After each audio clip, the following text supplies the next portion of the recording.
I have. So welcome, Western New York. We are live here with the Wrestling Roundtable. I've got the man in wrestling that needs no introduction, as I've got Matt O'Rourke right here, that we will talk nothing but wrestling, and it'll be given its own show and its own time slot right now. Matt, thanks for joining me, buddy. Yeah, thanks for having me, Tom. Appreciate you. I was watching the bowling broadcast earlier, riveting stuff. And I appreciate you coming here after hours and working on this with me. There's been a lot of stuff going on the last couple of weeks of wrestling, and we're getting right into the meaty portion of the season. So, yeah, there'll be a lot to talk about from here on right through the end of February. Yeah, and don't listen. Any sport that really wants to get their due can get it here, right? And we'll do everything we can to make sure that they get recognized. And listen, I had a blast at the Section 6 duels. Yeah. I had a blast there. I was there from...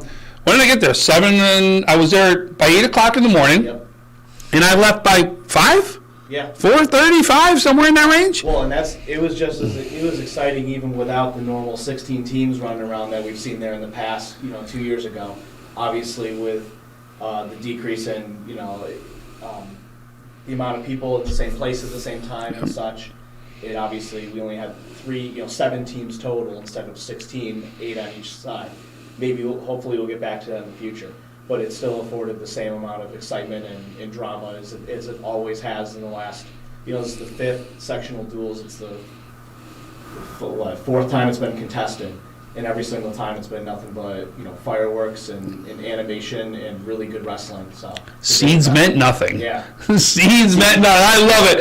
I love when the underdogs come up, or at least underdogs by seed, right? Yeah. I don't want to even say underdogs. Right. But, let's start right there at the Section 6 duels, right? Mm-hmm. First of all, I hope everybody got a chance to see some great wrestling. I mean, we had some incredible camera shots in that matchup.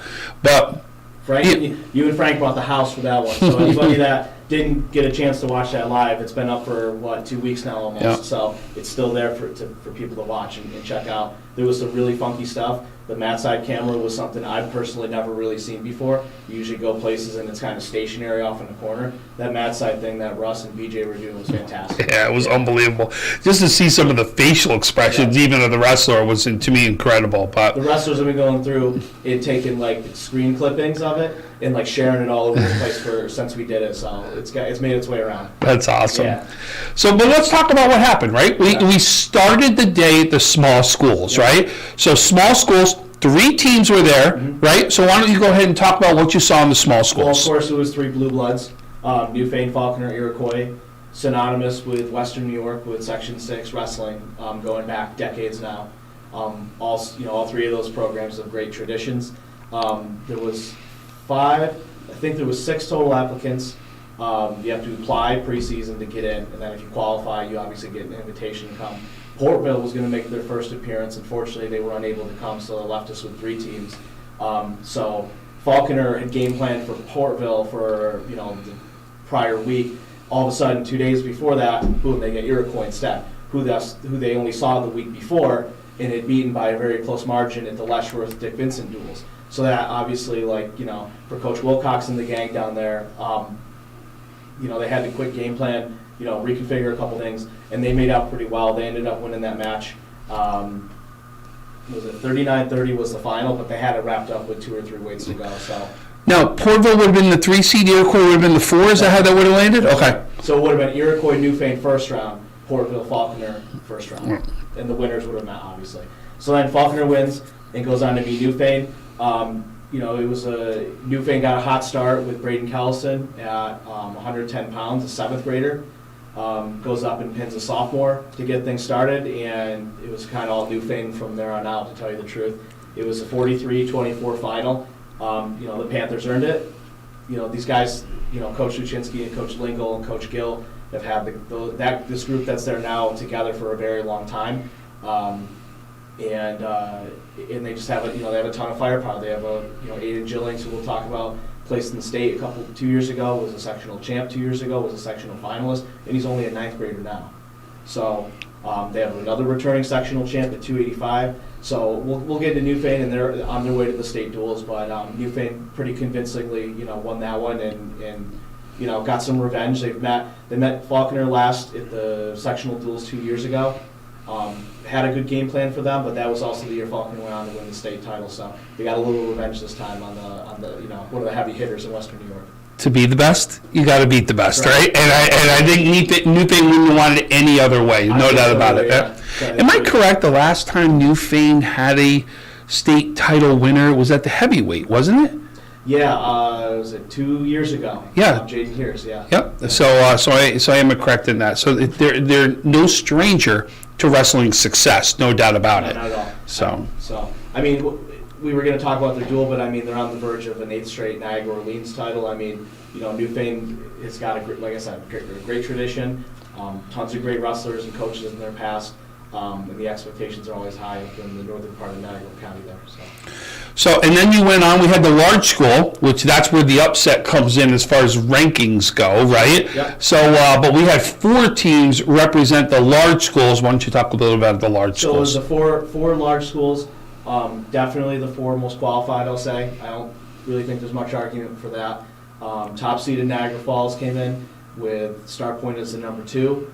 Wheatfield is the number 3, and Lancaster is the number 4. And Lancaster had wound up on top, getting their second Section 6 dual meet title in the last 5 years.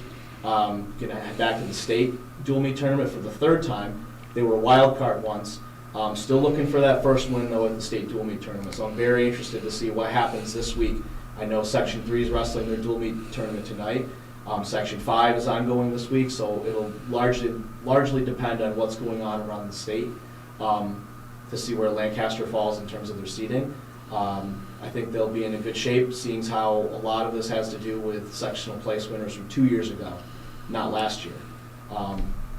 So I know for sure for Miles Gronowski, who's been around Lancaster's program for a long time, a journeyman, a state sectional finalist, a 4-time section place winner, a state tournament wild card, certainly helps them out in the points department for that. But it's weird because a lot of, we wrestled in the spring last season. Section 5 wrestled in the wintertime. Some sections didn't wrestle at all. So there's really no good way for the state wrestling committee to, compound results from last year when it's really all over the place. Yeah. So the only thing you can really do is go back to 2 years ago, which is kind of digging a little bit, but, you got to give it to them. It's really the only way to go, I think, in this situation. The only thing that's fair and equitable at this point. I agree, yeah. Yeah, so, but now we've talked, so it was Lancaster, the big upset over Niagara Falls, and then Lancaster upsets Star Point in the final. Yeah, I guess so. Well, by seeding, like Sure. I said, by seed, right? So yes, Lancaster we know is a fantastic program. Yeah. I just meant when you look at seeds, right? The 4 beats the 1, then the 4 beats 2. So I apologize, I meant it just by seed standpoint. That's just me. That's my brain in the back of my head thinking, wait a second. No, you're right. You're absolutely right. Listen, there's not a sport out there that Lancaster's ever an underdog. Period. We know how great that program is out there. So the Legends game planned perfectly for Niagara Falls. They had a good game plan against Star Point. They were leading by 12 points going into the last 2. I mean, that was a close match. I think that Lancaster definitely brought in a lot of experience. Some of the wrestlers were on that team that won the sectional title 3 years ago, or have wrestled in the state dual meet tournament, for example. I mean, that's something you just can't really teach or replicate. So I mean, they definitely earned it. We all know the story about Trista Blas at the end, becoming the first female in Section 6 history to win a match at that, 2 matches at that tournament, came through big. So going into that last match, it was Lancaster was up by 6 points. If Trista had gotten pinned, it would have been a tie, and Star Point would have won on criteria. So that's how. Because they were the higher seed. No, because there was actually a team point deduction for Lancaster. So when you look at the team scoring tie-breaking criteria, that's criteria number 1. Oh, okay. So that would be an easy pick for the referees or whoever decides who says the final say. Star Point wins. But that didn't happen, of course. Tristan ends up pinning in that match, and Lancaster goes on to win. It was a great match too. It was a good match. It was back and forth, and then she did everything the right way and comes up with a big win. Yep. A very experienced wrestler, though. I mean, Trista's one of the best, female athletes in upstate, wrestlers in upstate New York. It's not, it's pretty obvious. So, but that just goes to show how much The Lancaster coaches know their wrestlers to be able to put the weight on her shoulders, not only as a wrestler, that was hard enough, but to have the weight of the first female to do this in this tournament. That's a big deal. Yep. But Star Point still has an opportunity to possibly get to states, correct? That's right. Will Faulconer also have that opportunity? Faulconer will have the same opportunity. It might be a little harder for them because they don't have anybody on their team that placed in Section 2 years ago. I would say Star Point has a pretty good chance. They have Gage LaPlante, who we'll talk about, who was a sectional champ 2 years ago. Misplacing at the state tournament, but definitely gives them a bump in that department in terms of a returning, sectional place winner. And even though Faulconer, former state champ, will that bowl, do you think, anything to be able to help their case? I'm not sure. I'm not sure that's on the list of criteria for wild card entry or seeding and stuff. Like I said, it's going to really depend on what happens around the rest of the state. For example, in Section 5, that's a bad example. So in Section 3, Central Valley Academy, for example, is the top seed. If they get upset by a lower seed from the bottom side of their bracket, I would see Central Valley getting a wild card, which might bump a team like Faulconer out of the way. Whereas if Central Valley wins Section 3, which they, all likelihood probably will, I don't know if their number 2 team, their runner-up, will make it in, if that makes sense. So in other words, we need to wait to hear if there are any upsets that are out there that are brewing that could cause less opportunities for teams to be able to get in that large pool. Yeah, pretty much. Yeah. So, okay. Yep. All right, so there's your duels right there. Fantastic weekend of duels. And now we're going to get into some of the other matches which were big, just head-to-head matchups. And then the second segment we're going to do is going to be all about tournaments, right? We're going to go talk about the Lockport Invitational. We're going to talk about the Pat Morales Memorial Tournament down in Faulconer. Section 3, we're going to get some of those notable performances that you've already heard Matt alluded to, and we're going to say what to watch out for this week. Sure. And then the last segment we're going to do is we're going to go through the rankings, because Matt does rankings each week, and we'll see what those rankings look like. So our next match we're going to talk about is going to be Clarence versus Hamburg. Yeah, that was just one there was another busy Wednesday night in wrestling around here. That was just one I happened to be able to stop into because I was in the neighborhood. Clarence put on a good performance, had a bunch of good winners on senior night, had a really close match right up until the end, and had gutsy performances from sophomore Joey Keller, coming up with a big pin, followed by Riley Popa to kind of put that one out of reach. Hamburg, Clarence, Hamburg hasn't won that league title in a while. They've placed third at the dual meet tournament. They've placed third in ECIC1 in the dual standings many times in recent years. They're just well coached. They always have a bunch of good athletes. Coach Schmitz and his gang down there. Before that, Coach Meyer. He's got a returning sectional champion on the roster this year. It just happened to be a good Wednesday night throwdown between 2 top 10 local big schools that I have.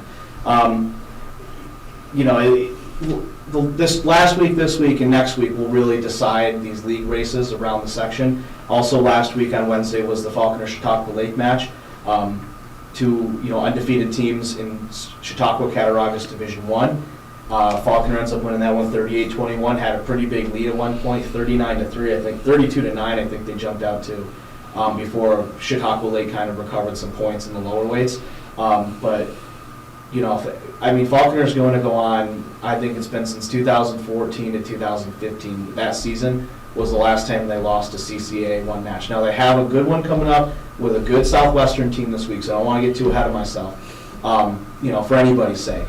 But just for conversation's purposes, Faulconer has outright won that title 10 times in the last 11 years, and the one year they didn't, they tied for it. So, that's wrestling dynasty down there. And Chautauqua Lake is very well coached by Coach Rowe. They have a ton of, that school, I always give them a lot of props because Chautauqua Lake itself is a small school.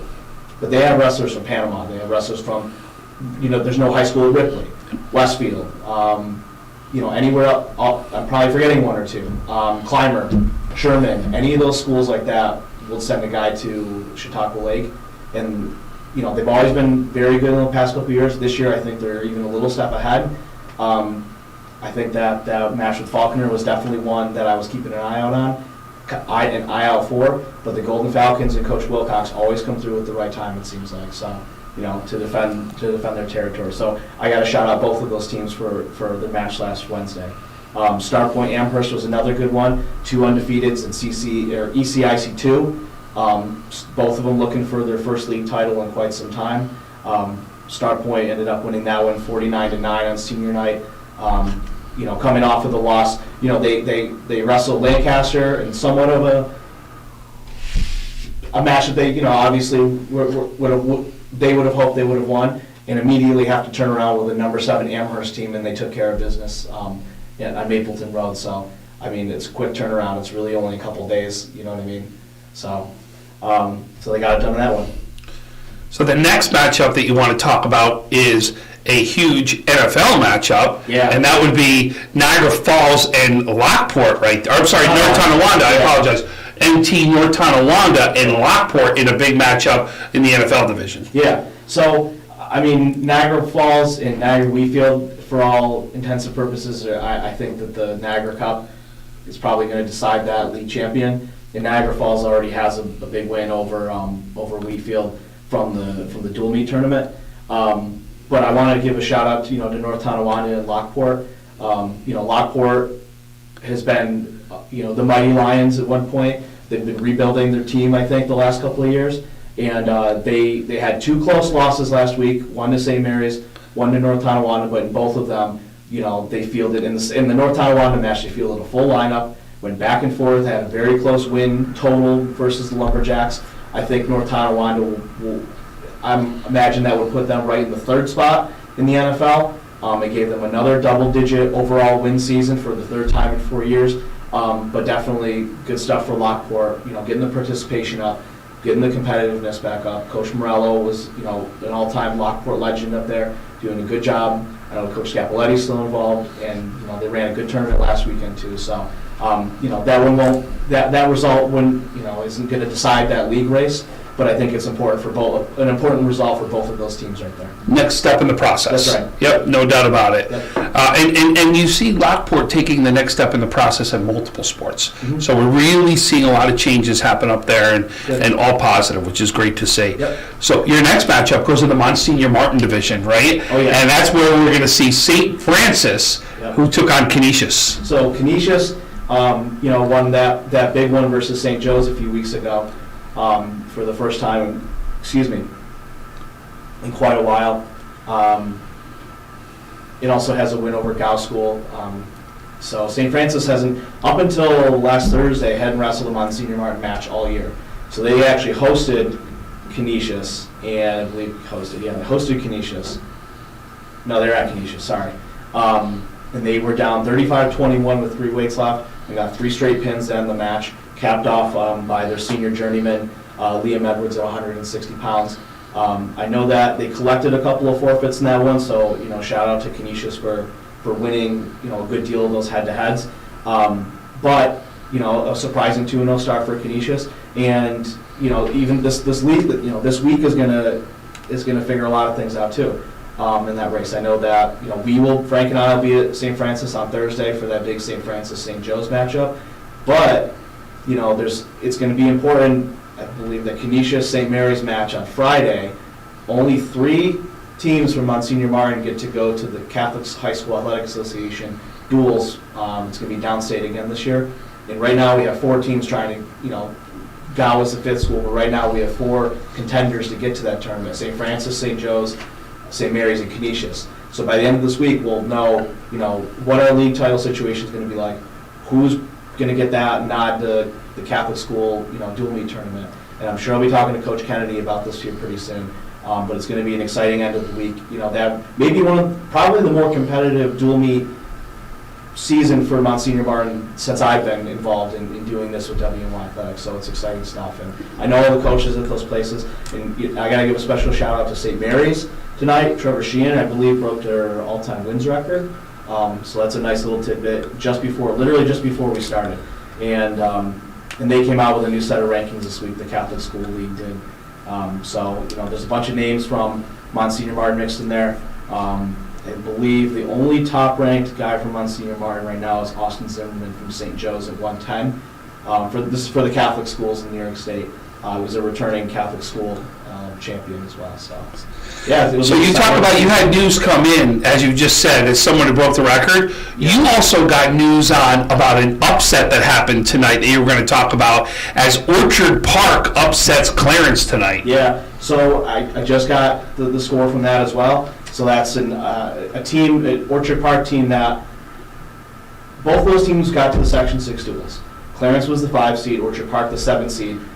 And I feel bad I feel great for Coach Teal in the job that they're doing with the Quakers. Unfortunately, this is the second time they qualified for the duels, second time that it got canceled on them because they were supposed to wrestle a Thursday night quarterfinal last week and it got canceled at Star Point. So, but yes, tonight they get a nice win over Clarence. It doesn't look like Clarence had a full lineup, but the best ability is availability sometimes, and Orchard Park had a couple of head-to-head wins. But they were able to take advantage of some holes that Clarence had tonight with wrestlers not in the lineup to get that 39-33 win ECIC 1. So that tomorrow night is the big border war between Clarence and Lancaster. If Lancaster can take care of business against Clarence, they're going to be really in the driver's seat with really only like a week left to reclaim the ECIC 1 title from 2 years ago. But yeah, definitely kind of a shocker. But you know what? Coach Teal and his staff have a gigantic roster. They have a ton of wrestlers on that team. We saw them 2 weeks ago at Williamsville North, Frank and I did. And there's just, they have a ton of bodies. And sometimes part of wrestling is just showing up. So you make it wait. So shout out to Orchard Park tonight for a nice win. Another ranked match tonight was Pioneer and Portville. Pioneer is my number 4 team in Western New York. Portville is my number 6 team. The Panthers visit the Panthers. The Panthers from Portville visit the Panthers in Yorkshire, and Pioneer wins 47-18. Coach Edwards and the gang down in Yorkshire definitely have another formidable team this year. And that wasn't a league match, but they are preparing for a league match tomorrow against Springville. And if they can win that, we'll be probably on their way to yet another ECIC title. They actually hold the longest active league win streak in Western New York. It's close to 60 matches right now. So, wow, yeah. Unbelievable. We're going to get into some of those matches as we speak, but we're going to take a quick break right now, as that's the end of our first segment of some of the top matches over the last kind of week, 2 weeks, because we did go to the duels right there. But we are going to now, next, when we come back, talk about the 2 different tournaments that happened over this past weekend and another great outing by wrestling. I want to say thank you so much for joining us from the Wrestling Roundtable. I'm Tom Prince, joined by Mal O'Rourke. We look forward to the next segment. When it's time to sell your home, start with a visit to howardhanna.com, ranked the #1 real estate site for sellers. A few clicks will show you the sales price you can expect for your home.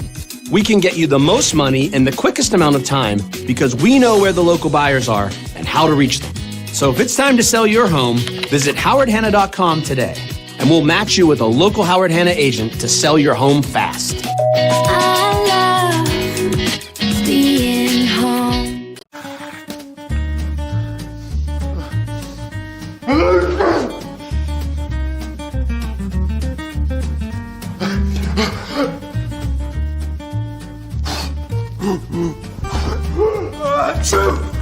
Avoiding care can lead to worse problems. Don't delay care. We're here for you. Western New York Immediate Care provides quick, quality care for non-emergent injuries and illnesses. Go to wnyImmediatecare.com for more information. Welcome back to the second segment of the Wrestling Roundtable. I'm Tom Prince, joined by Mal O'Rourke. And I'll tell you, what a great first segment as we went through a lot of some of the best matchups that we saw from the past 2 weeks. But we're going to get into the invitationals now is what we're going to get into. And we're going to start up at Lockport, as the Lockport Invitational had some of the top teams in Western New York that were there. We had Starpoint there, we had Wilson there, we had Will North there, Grand Island, Clarence, Hamburg, St. Mary's, Lewiston Porter, St. Francis, North Tonawanda, Niagara Wheatfield. I mean, they had everything that was there. Definitely some of the top teams in the area that we know about. And yes, there were a lot more top teams, but those were the ones that were there for the Lockport tournament. Yeah. So what were some of the things that stood out at that tournament for you, Matt? I mean, Star Point had another good showing. You know, I know Coach Hartwell, and I'm really impressed with what Star Point's doing this season. Every single challenge that's coming up to them, they're taking on. You know, they didn't have one of their star wrestlers at Windsor a few weeks ago, which is, you know, an all-time classic upstate New York annual tournament. They still placed pretty well as a team. Took second at the duels. It took second to this tournament behind a really good Brockport team from Section 5 and ahead of a good Spencerport team from Section 5. They had an MOW engaged the plant at 145, who had a nice win over another you know, highly accoladed Section 5 wrestler. And it's just every single week I'm just impressed with how Star Point's able to keep up the pace. They had a big league win last week against Amherst. They'll wrestle Iroquois next week, which, depending on the outcome of Wednesday, what's tomorrow, the 19th, depending on the outcome of the Iroquois-Amherst result, will probably decide that ECIC2 title, and we'll probably be there for that next week. I mean, you know, there was some weights. There was definitely some wrestlers missing. It was a weird weekend because the Eastern States got canceled, and the Eastern States is this tournament held annually at Sullivan County Community College down in New Paltz, and they usually the best wrestlers in the state. A lot of them are there this weekend. So when that got canceled, like a week before this season started, a lot of coaches had to kind of scramble and figure out what they were going to do to make sure they get enough competitions for their star wrestlers. So definitely some wrestlers missing from this tournament. Some wrestlers entered it. Some wrestlers were entered in this tournament when a lot of their teammates weren't entered in this. So which makes for some weird team scores, I suppose. But I mean, Star Point obviously had most of their guys there. Like Lewiston or like Hamburg. Because, you know, Matt, you talk about Star Point. Yeah. You know, Coach Hart. Yep. May be one of my favorite coaches to watch. Oh, yeah? He is just so passionate out there at what he does, right? Wears it on his sleeve. You gives everything to those kids that are out there that are wrestling for him. I'm telling you, he's a joy to watch. Yes. Just because of his passion, not only for the sport of wrestling, but for his passion for every one of those kids. Yeah. I agree, and that's a true, you know, this is a true statement. That is a true brick by brick, you know, a program that Coach Hart's been able to build with obviously a lot of great support there. He's got great support from parents, great support from administrators. He's got some great support from teachers who are on his staff or not on his staff, who are friendly to the sport of wrestling. It's a really nice thing that they've got going there, and I can't really say enough good stuff about what Star Point's do. Especially nestled in an area where you got Wheatfield on one side, who is an all-time classic upstate New York wrestling power. Niagara Falls, who is littered with athletes every year. Newfane, north in the North Lockport area, and you got in Lockport, who has had a great tradition for a long time as well. And you're also talking about a lot of these towns up there, especially the NWAA club or Niagara Falls Wrestling Club, that really control the flow of youth wrestling in the northern part of Section 6 and the northern part of our area, where, you know, I think that you see now more and more Star Point wrestlers who go to Star Point schools are getting involved in those clubs, and maybe even they'll make their own, you know, kind of offshoot main, like, Spartans club of some sort. But I think you see a lot more and more of those younger kids that live in that district now going to Niagara Falls Wrestling Club or going to Niagara NWAA, right alongside, you know, Lockport, you know, Booster Club and the Newfane Club as well. So, I mean, it's definitely tough because that's a program that doesn't have a ton of tradition and is trying to get those younger kids to not just one or two of them go to those clubs, but get a classes worth, you know, of 10, 15 kids that are all in 8th grade, 7th grade, 6th grade, to get them to wrestle together from a very early age when there's not a ton of tradition per se. So that's a very, you know, there's a couple of wrestlers on that team now, specifically Griffin and Gage LaPlante, who are really kind of leading that next wave of what Star Point could be in the next 2 or 3 years. So I'm very we could do a whole show on the impact of youth sports into the high school program, right? Yeah. Because the stronger your youth programs are in your area, the stronger your teams are, right? And we can go up and down. That's why Niagara Falls is so good, right? That's why, like you said, all these teams that have their programs. We always see a base of a lot of ninth graders on a team, 15 ninth graders. The next year that's 10 ninth graders. The next year it's 5 of them. And then the next year when they're seniors, it's 2 or 3 seniors. It's very rare where you see a group of seniors or a group of a senior class where, I mean, I saw a state champion team a long time ago in small schools that had 12 seniors and it's 15-man lineup. They were unstoppable. You know, and that's what it's all about. I think so I don't want to trick you. That's my fault because I took us down a different lane, so I apologize. But, you know, talk about some of the other teams that also made a big impact at the Lockport Invitational. I know Wilson had a good result. They took 4th overall in the team standings. I know Williamsville North had a bunch of athletes there. And like I said, this was very much an individual tournament. It was also a split tournament where half the lighter weights all went and wrestled Friday, did their championships, and then Saturday was all the heavier guys. So it was a little weird like that, where they wanted to not mix up so many people at the same time. Usually you have, everybody there the same day. That was a school decision for that one. But Amherst had a good showing at that. They had a couple of finalists. Grand Island's Brian Dieleck continues to impress me and many other people across the section in the state this year. I think that, Wilson had a couple of third-place wrestlers, which impressed me. There was a couple very good matchups in the finals, possibly a couple that we might see in the sectional final. I do know that Star Point's Jared Lure was a winner over Hamburg's Kenny Schmitz, which is I think they wrestled twice already this season, and that's a rematch of last year's 102-pound Section 6 Division I final. Wow. So you got a sectional final right there already. You got at 118 pounds, Medina's Gavin Sierfallo versus Lewiston's Caden Berryentos, a 5-2 winner. Those are two those are two guys that may meet again. Sierfallo was a state tournament wild card a couple of years ago, representing Barker, Royalton, Heartland. And Caden Berryentos is one of those guys I have my eyes on, who's in a very tough weight class there with those lightweights, but could be the one. He was the top seed at the sectional tournament 2 years ago, but could very well be the end. I wouldn't be surprised if he has his best day and wins the 118-pound title or 110-pound title this season. So I guess we'll see where he ends up. I had mentioned Trevor Sheehan from St. Mary's. He had a nice win over a good Amherst wrestler in the 160-pound final, and I did confirm broke St. Mary's program wins record tonight. So shout out to them. Shout out to Coach Weiss and the Lancers. Any big upset that came out of there? I'm looking. Not that I can think of off the top of my head. Honestly, it went fairly smoothly, fairly how I thought it might.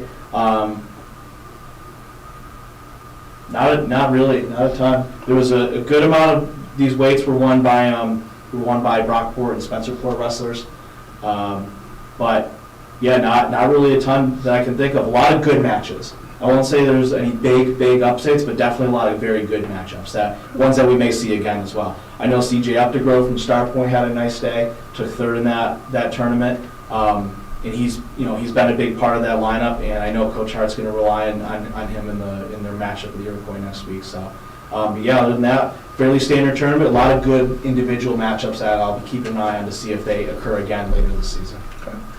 So there was the North Towns tournament. Now we're going to shift it to the South Towns tournament as we go down to Faulconer for the Pat Morales Memorial Tournament down there. Of course, as we know, Faulconer was a part of this, but we had Chautauqua Lake, we had Pioneer, you had Iroquois, you had Southwestern, you had Lakeshore, you had Maple Grove, you had Jamestown, you had St. Joe's, you had Eden, you had Randolph, Gowanda, and Springville. I mean, you had some of the top Southtown programs that were there. Yeah. So talk us a little bit through that tournament. What happened down there? So Chautauqua Lake won that one.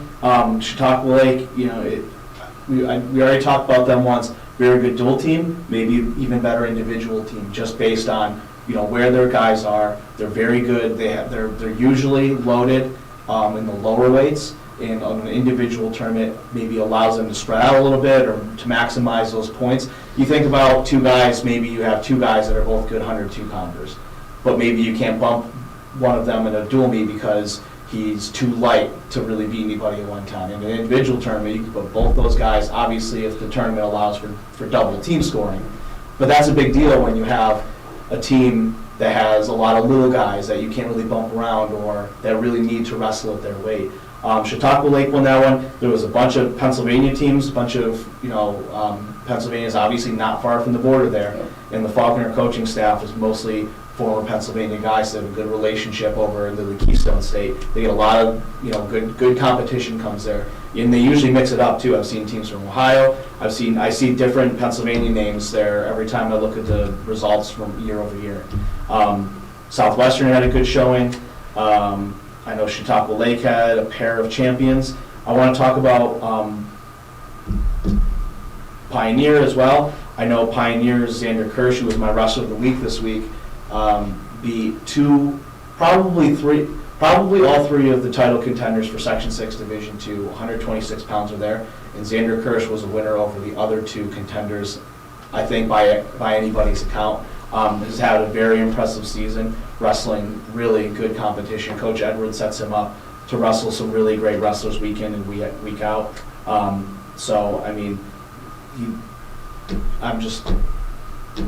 He's very deserving of the award. Yeah, I guess, those are the right words for that.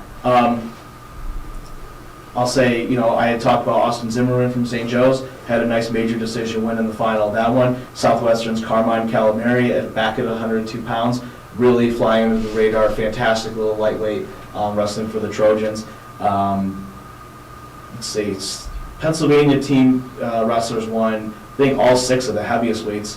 Luke Tomlinson from Maple Grove, who I quickly mentioned last week, who won his 200th match the weekend of the 8th at the Ripley tournament, was earned another pin in the final at the Morales tournament. He's on his way to, he's getting close to 160 pins out of his 200 wins. It's one of the highest rates I've personally ever heard of in terms of pin to win percentage. The kid can just pin people. Gets on and off the mat, does his business, doesn't mess around. It's really cool to see. And then, of course, Chautauqua Lake had a pair of champions in Jordan Jocelyn and Trent Berkowski as well. Wow, that's a lot. I mean, that's a lot of wrestles, a lot of wrestling, a lot of wrestlers to talk about. Oh, yeah. But, very, just unbelievable to see some of the stuff that's happened here over the last couple of weeks, and just excited to be able to get the opportunity to talk about it and recognize as many as those wrestlers that we can.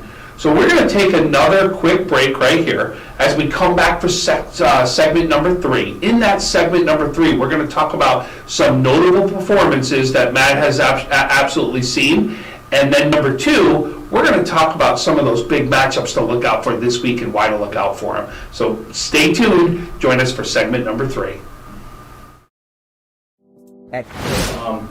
We should mention the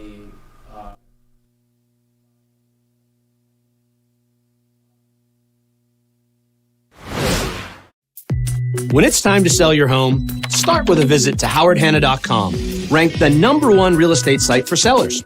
A few clicks will show you the sales price you can expect for your home. We can get you the most money in the quickest amount of time because we know where the local buyers are and how to reach them. So if it's time to sell your home, visit howardhanna.com today, and we'll match you with a local Howard Hanna agent to sell your home fast. I love being home. If you've been injured in an auto accident, large or small, call 681-4088. RES Physical Medicine and Rehab right away. If you are in pain or just sore, don't take chances. Call RES today and take advantage of their 24 to 48-hour appointment pledge. With no copays, RES will help navigate the confusing world of no-fault insurance with you, so you can concentrate on getting better. 681-4088. RES Physical Medicine and Rehab. The most important call you can make after an auto accident.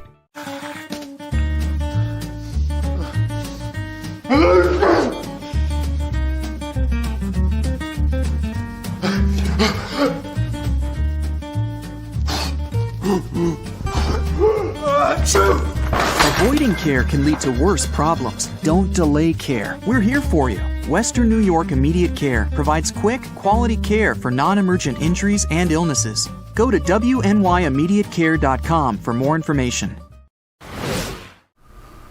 So we are back with segment number 3, where we get into some of the notable performances that happened in wrestling over the past week. We're going to start at that same tournament we just ended. So we're going to start at the Pat Morales Memorial Tournament, but we're going to not talk about necessarily the boys. We're going to talk about the girls is where we're going to start, because some of the girls had some notable performances down there and had their own day, right? That's right. So the good people at Faulconer who put on this 3-day tournament, because the Morales tournament is a Friday and Saturday. Then they kept the mats down, picked up the gym from the night before, cleaned it up, hosted hosted an event for female high school wrestlers around here. Had a very successful event. North Tonawanda sent Brenna and Hannah McCarley. I know Faulconer had their own Akira Smith there. Cheektowaga sent Alexis Cheek, and Gowanda sent K.S. Stevens in the lighter weights. And then in the upper weight portion, Chautauqua Lake's Gabby Testa had a nice day, as well as Madison Zimanowski, Emily Barczyk from North Tonawanda, Mia Smith from Chautauqua Lake, and Megan and Gwyneth Edwards, the Edwards twins from Lewiston Porter, both had good performances as well. So it's really a 2-day tournament certainly is asking a lot. I think for any support staff, your parents to be involved, that really relies on a lot of volunteers. So it's really nice of the Faulconer people to put on a 2-day tournament. They handed out shirts for champions. I was talking to Coach Wilcox, and I know that they definitely put in and went the extra mile to treat it was obviously, there was only 11 and 12 young ladies entered in this event, but they treated it the same as, as best as they could, put them on the podium, took pictures of champions, just like they would have for the previous night for the boys tournament, I suppose. So definitely a shout out to the Faulconer Casadega Valley wrestling community, and good on these young ladies finding a lot of opportunities. I did say to Frank recently, and I'll let you know that I think Section 6 Western New York is one of the best, most friendly places for young ladies to get involved in high school wrestling. It really is. We do, Mr. Conti in contacts around Western New York. I know tonight in the St. Mary's match there was 4 ladies, I believe, in the match overall. I've seen a couple of matches this year, varsity duels, where it's a female on female at the same weight, treated just the same as any other match. And I think that Western New York is definitely one of the most friendly places in terms of the growth of girls and then women's wrestling and the landscape of the sport. So really cool to see that from people in our area. That's awesome. Yeah. But you've also got some other notable performances to talk about, some very specific things you want to discuss. Yeah, so I picked a couple of names from big schools and small schools, and then a couple from Monsignor Martin, who are really having outstanding seasons. I don't know if these guys are flying under the radar. Maybe they are across the landscape of the state perspective. But in Division II, I had mentioned him. He won a Morales tournament title, and also was a wrestler of the week for me this year so far. Was Chautauqua Lake sophomore Jordan Joslin, 27-0 this year, has 2 wins over state place winners from 2 major decision victories over state place winners from 2 years ago. In his highest placement in our section is second last year. Probably someone that would have went to the States and gotten some valuable experience, but I've seen Jordan Joslin this year. He's got a pin over a Catholic school champion, an overtime win over another defending sectional champion. It seems that every time someone runs this guy's way, he's taking it on and being in impressive fashion. So I wanted to shout out Jordan Joslin from Chautauqua Lake. In my other small school, I wanted to shout out Newfane's freshman Aiden Gillings, 25-0 this year, a sectional champ from 2 years ago as a 7th grader and state place winner. Has really picked up the slack. So you might have heard Andy Luchinsky's name, who was a 2-time state finalist from Newfane, moved on this past offseason as a senior to UB. He's now wrestling on their roster. Gilly has taken right off where Andy left as the rock in the middle of that lineup. I mean, he's one of the most fun wrestlers I've watched this entire year. Has a fantastic resume of good quality wins over quality opponents basically every single week this year. He's the key in the middle of that Newfane lineup, and really all things he's the guy in the middle of that lineup that helps Newfane become successful from a strategy standpoint, because they know that other teams need to account for Jilly right in the middle of their lineup at 138, 145 pounds, maybe even as high as 152. That's probably pushing it. But that's definitely someone in the middle, a rock right in the middle of the lineup where everyone had to account for Luczynski right in the middle. Now it's Jilly. And he's only a freshman too. So it's very impressive wrestler. Jumping up to Division I, I need to mention he won a title this weekend too at Lockport. Grand Island's Brian Dieleck, 29-0, a sectional champ last year. 26 pins and 2 forfeits and only one other win by something else. So Dieleck is a pinning machine. Missed another guy who was a sectional champ last year, missed out on very valuable experience of not having the state tournament last year, obviously due to everything going on with the pandemic and whatnot. But I'm really hopeful that Brian Dieleck, assuming he's able to make it to the state tournament, I'm really hoping that he can be that state place winner that the Vikings have been looking for so long. They've had a bunch of guys get there over the years, but they've had very few place when they get to that tournament. I think Dieleck is one of those guys that at 172 pounds that a lot of people are going to have to watch out for across the state. And then I also got a shout out, by all intents and purposes, our best wrestler in Western New York, and that's Williamsville North sophomore Cam Catcherbone, a 3-time section champ. Has won matches at 4 weights this year, anywhere from 132 to 152 pounds. And his only loss is to an extremely talented wrestler from one of the most prestigious wrestling tournaments in the country 2 weekends ago at the Powerade tournament outside of Pittsburgh, which is really an invite-only type of tournament. Took third at that event. I think Cam's got to be the odds-on favorite to win a state title this year. And 4-time state champion as a sophomore. No, 3-time section champ. I mean, he would be a 4-time. Oh, 3, yeah. Right? Well, I mean, would be a 4-time sophomore. I'm a freshman. No, wait, hold on. 7th, 8th, 9th, so he's a sophomore now. Right. Yeah. So he'd be a 4-time if he wins this year. Yes. That's what I mean. But this guy's a 4-time possibility. Yep. Unbelievable. Yeah, and he is another one who was placed in the state tournament 2 years ago. Would have had a big opportunity to win the thing last year. I think he's got to be the favorite across anywhere in big schools in upstate New York to win it this year, which would be really huge for him. And I know that we've talked about it before, but he's already decided that when it comes time to sign, he will sign with the Michigan Wolverines, which is where his father went to school and stuff. So All-American there. So yeah, those are a couple notable performances. There's been a lot of good notable performances. I mentioned all 3 of the guys from Stark Point. I really like J.R. Lure, Griffin Engage LaPlante, Conrad Schiston over at Frontier, 23-0 at heavyweight. He's a force at that weight class. However, he's going to have to see a couple of guys.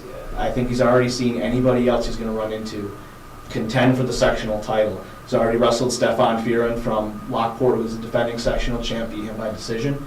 Southwestern's Carmine Calamari, Dante Hoos. I know you're familiar with that name. Absolutely. Had very impressive seasons.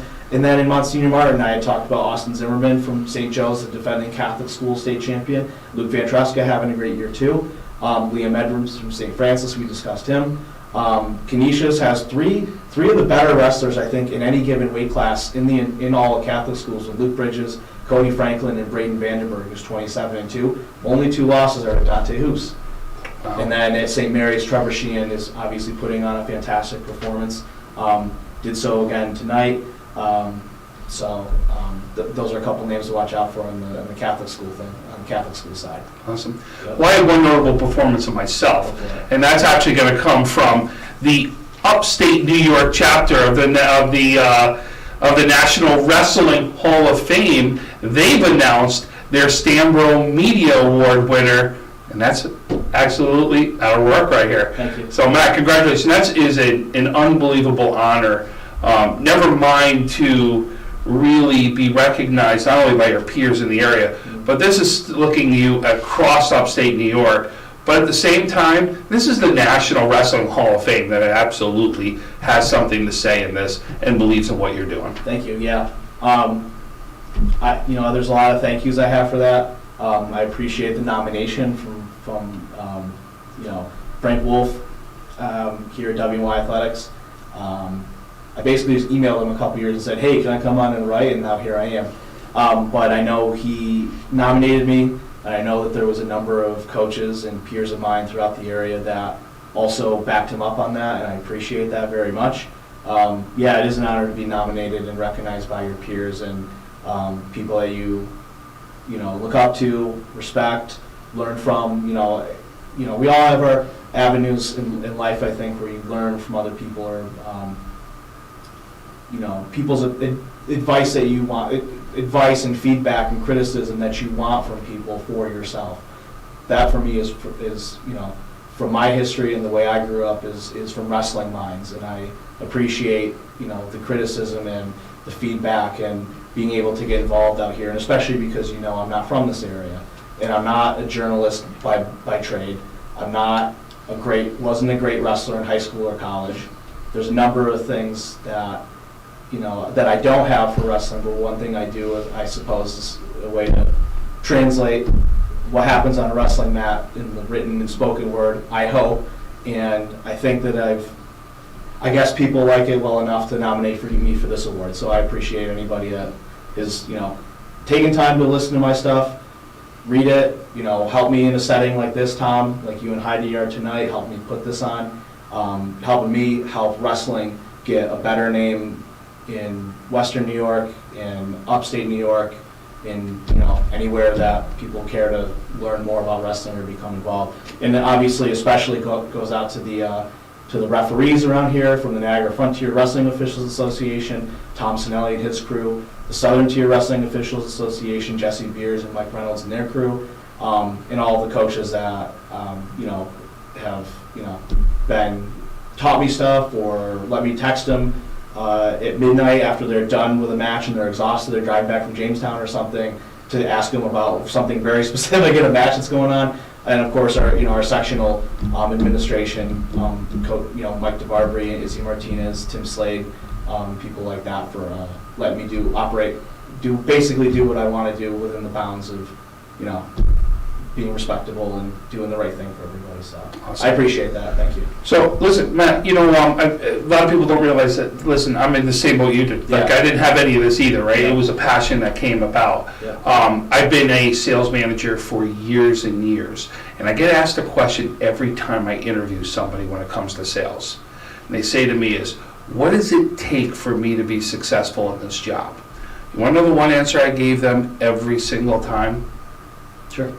Passion. Yep. And because I believe passion comes out in so many ways. Mm-hmm. I believe when you're passionate about something, your work ethic is there. Yep. When you're passionate about something, it comes out in your tone. When you're passionate about something, you really do and do everything the extra mile what it takes. Yep. Matt, that's what you do for wrestling. Yeah. Right? That's what it's all about. It's a passion for whether it's wrestling, high school sports, recognizing kids to get to the next level. That's what it's all about, and that's what you've exceeded and done very well about. Thank you. And that's what we're talking about for this award. Thank you. Yeah, high school sports holds a special place in my heart. I've talked to rugby players, I've talked to lacrosse, I've talked to high school girls volleyball even here and there. Early on, understanding how to write a sports article. But yeah, obviously wrestling is a special place in my heart. But I appreciate it and thank you. And I really model a lot of what I do after Frank's passion for this, your passion for this. I mean, I sit down and watch your basketball show with Chad Andrews and center court guy. I don't know anything about basketball, but I appreciate the passion and the intensity and the knowledge and the depth at which you guys go into your stuff. So I mean, that rubs off on me a little bit too. So appreciate it. Thank you. No, anytime. Yeah. So let's get into some of the things to watch out for this week, right? Yep. We've got some big matches. We're going to start at Newfane, as Newfane is going to be taking on Barker Royhart. Yeah, so Newfane, if they can collect a win tomorrow, would wrap up their 8th straight Niagara Orleans title. I know Pioneer is going to visit Springville, a nice surprising Griffins team led by Mark Vogel down there. Has a pretty good record. I think they're sitting at 10-3 overall, so double-digit wins for the Griffins. But they are going to host Pioneer in an ECIC 3 showdown tomorrow. If Pioneer wins that one and wins their final match of their league slate, they'll go on to capture I believe their 8th straight ECIC Division 1 or 2 title, approaching. I think they'll be just under just under 60 wins in that last 8 seasons. Obviously, if they are to come away with a win there at Springville, if that happens. Springville's undefeated in the league though too, so I don't expect Springville. I think that Coach Vogel with a good wrestler Nick Brown at 160 pounds, I think they got a nice thing going on there. I know that they had to kind of recover from poor numbers over the last couple of years, but I got to shout out Coach Vogel doing a nice job in Springville. Also tomorrow, Clarence Lancaster Border War we've already talked about. Southwestern and Gowanda, a surprising Gowanda team, Coach Louse, Coach Ray Logan down there. I know they're combined with Cattaraugus Little Valley, and given what they've done so far this season, I put them in as my number 10 team in my rankings this week. I expanded it. I want to give a special recognition to good work ethic where I see it like that. I also like Maple Grove, a CCAA crossover match. Maple Grove Red Dragons, my number 9 team, at Chautauqua Lake tomorrow. So I'm interested to see what the result of that one is. I mentioned the Iroquois Amherst match. The winner, if Iroquois were to win that one, they would go on to wrestle Star Point next week in what should be the league title showdown. If Amherst can defeat Iroquois, they need to hope that Iroquois can beat Star Point next week. However, it might be tough. Star Point's already got 2 pretty good victories over Iroquois this season. I'm also interested in the Williamsville North at Hamburg match. I think Williamsville North, led by Catrabone and Zach Dellinger at 118 pounds, who is one of the most underappreciated wrestlers, I think, in Western New York. Could maybe surprise Hamburg, so we'll see about that one. ECIC, no pun intended, but ECIC 1 is a dog-eat-dog war zone every night, basically. There are some really good teams. I think I have, there is, let me count real quick. What's there? 8 teams in that league. I have 7 of them in my rankings. Wow. So ECIC big schools are really putting on an even better performance than what they did 2 years ago, which I didn't think could be even be topped. So how does that play out, and what happens at Lackawanna? Yeah, so ECIC tournament's coming up this weekend, and I think we'll see a ton of rematches. Pretty evenly distributed between big schools and small schools there. I think a lot of the big school matchups could be eventual sectional final matches. I mean, I did a little math before I came in each division last year. There was 52 place winners, right? Section 6, Division 1 and Division 2. In Division 1, 21 of those 52 were seniors, and only 4 of them were sectional champions. So that means that there really isn't going to be a whole lot of room for new names to win sectional titles this year. You also got to think about Niagara Frontier League schools. Grand Island has, Dieleck we talked about, yeah. Niagara Falls has 3 returning sectional champions. Niagara Wheatfield has 2 returning sectional champions with another one who's a contender. So we'll see, it should be an interesting weekend there. But in Division 2, last year, 28 of the 52 place winners were seniors. 7 of them were sectional champions, which means 7 of them were seniors that were also sectional champions. So only 6 sectional champions return on the small school side this year. So I'm very interested to see who steps up. I guess this is looking past the ECICs this weekend, but I'm very interested to see who steps up in small schools to fill those 7 spots. That's quite a bit. For only 13 weight classes, over half of them having graduated, that's pretty interesting to me. So wow. Yep. Well, that right there is the end of segment 3. We're going to take one last quick break as we come back for the final segment, as Matt goes through the rankings for both the large and small schools, and we finish this first episode up together of the Wrestling Roundtable. I'm Tom Prince. I'm joined by Matt O'Rourke. Thanks so much for joining us so far. We got one more segment to go. When it's time to sell your home, start with a visit to howardhanna.com, ranked the #1 real estate site for sellers. A few clicks will show you the sales price you can expect for your home. We can get you the most money in the quickest amount of time because we know where the local buyers are and how to reach them. So if it's time to sell your home, visit howardhanna.com today, and we'll match you with a local Howard Hanna agent to sell your home fast. I love being home.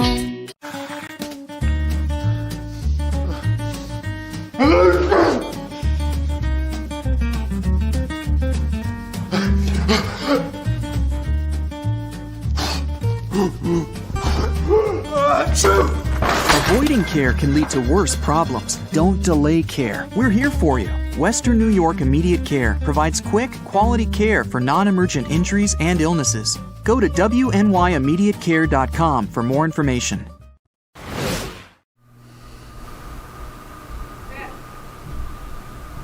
Okay, we are back right now for segment number 4, our final segment right now. Probably one of our quicker segments that we're going to actually go through right here. But we're going to go through first the team large school rankings. Yeah, so my rankings haven't changed a whole lot, which makes me feel good about myself and my analysis, but the sectional duels always upset the rankings a little bit. Obviously, I've got Lancaster as my top large school team. There might be some better tournament teams out there, but not by much. In Lancaster, obviously, their coaching staff, Coach Schaefer, Coach Becker, can put together a dual roster as good as anybody. And they, of course, have some studs, too. I mean, Mikey Schaefer is a sectional champ from 2 years ago and state tournament participant. Gronowski, who I mentioned, who's been to the state tournament, he's been in the sectional final, I don't know, 2-3 times. So, and of course they have a couple upper weights, all guys that play football. Tommy Carlson is a really nice anchor for anybody, 285. So I think Lancaster deserves that number 1 spot, followed by Star Point. Niagara Falls, who was last year's top ranked big school, have a ton of firepower back. I'll see how they fare the rest of the way. They'll have a big one against Wheatfield. I'm not sure when that one is going to happen. It was supposed to be tomorrow, the Niagara Cup. However, it had to get rescheduled. Wheatfield, right where they always are, top 4 or 5 teams. I got them at number 4, followed by Clarence. So your top 4 was the top 4 Yes. from the duels, how they actually finished. And that was exactly who it was going into it. I think before the duels I had Falls, Lancaster, Star Point, Wheatfield. So the top 3 of them switched places. So there's a big switch right there. So, but the rest of them haven't changed. So Clarence has got a couple of wins over Frontier this year. Amherst at my number 7 spot, Hamburg at number 8, and Jamestown at number 9. Jamestown is a nice surprise from this year. They have really come back and improved their participation. Aiden Senior at 110 has been has had a really nice season for them. They came up actually like the second or week of the season and beat Williamsville Northeast in a head-to-head ECIC 1 duel by tiebreaker. And that's where I really caught on. And honestly, they've had a really good dual season since then. They've come to Frontier, had a good match. They hosted Clarence and Hamburg, had close matches with both of them. They come to Orchard Park next week, which I might have to go pop in at and see how those two square up. And then I actually added, so the first couple of weeks I only had a top 10 ranking. Over the last couple of weeks I've seen enough from the next 3 teams to give them a good honorable mention in Orchard Park, St. Francis, and St. Joe's. St. Joe's had a really nice match at Newfane last week. The Newfane coaches I know were giving them good solid praise. St. Francis has really hit their stride. They had a good opening weekend at their own tournament where they hosted teams like Hamburg, Fredonia, Orchard Park, teams like that. Had a good record, 5-3, but they came out the other day and really had won convincingly over St. Mary's in a Monsignor Martin showdown. So their match with St. Joe's on Thursday is going to impact a lot, not only for Monsignor Martin, but for Catholic school state dual meet tournament I had mentioned. So those 3 teams are my honorable mention. I also expanded my small school ranking this week. Newfane still stays on top. Excuse me, no problem. Faulconer at number 2, Chautauqua Lake right at number 3. They were 2 and 3 last week in my rankings. I didn't change a thing this week. Both of them deserve to be a top 3 team. I have Pioneer at number 4. I have Iroquois at number 5. Pioneer's got that head-to-head win over the Chiefs. However, the Chiefs have added somebody back to their roster who's a difference maker for them. Unfortunately, couldn't use them for the duels because they didn't have enough weigh-ins. Porterville follows at number 5, Southwestern at 7, Randolph Cardinals at number 8, couple of football players on their team. I know Paget's having a decent season for them. Maple Grove, and then I expanded my ranking from 8 teams to 10 this week because I think Maple Grove had a good performance at the ball for Richburg Southern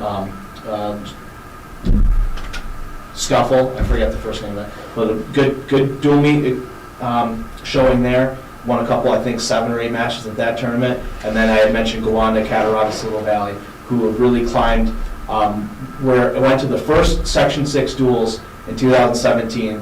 Haven't really come close to being invited back, but are having a decent season this year, and I'm excited. I'm hopeful for them that they're able to keep improving those numbers. I know that they wrestled a really good Faulconer team first in their first league match of the year, and ever since then they've had a good couple close duels here and there, won a couple of CCA 1 duels head-to-head. So I'm excited to see what Coach Logan and Coach Laus can do with that squad. So. Awesome. Yeah. So that's it right there. Boy, a lot of names, a lot of schools, right? A lot of positive things going on in the wrestling world. We're going to hear some big things next week. As you know, the ECICs are really going to carry probably a lot of weight what's going to go on next week. But also Monsignor Martin's got some big matchups that we know we're going to be looking out for and see what happens right there. We'll know a couple of league champions next week. Yeah, a couple of the duels that are coming up, absolutely. So a lot to hear this coming week.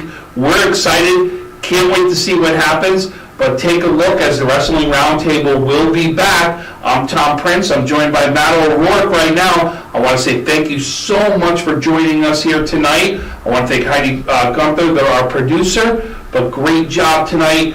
Can't wait to see what next week brings. We'll see everybody real soon. Thanks, Tom. You got it. Yeah. When you're ready to buy a home, start your search at howardhanna.com. You'll be the first to see new listings, find similar properties, and connect with a local Howard Hanna agent. Get started today at howardhanna.com. Being home.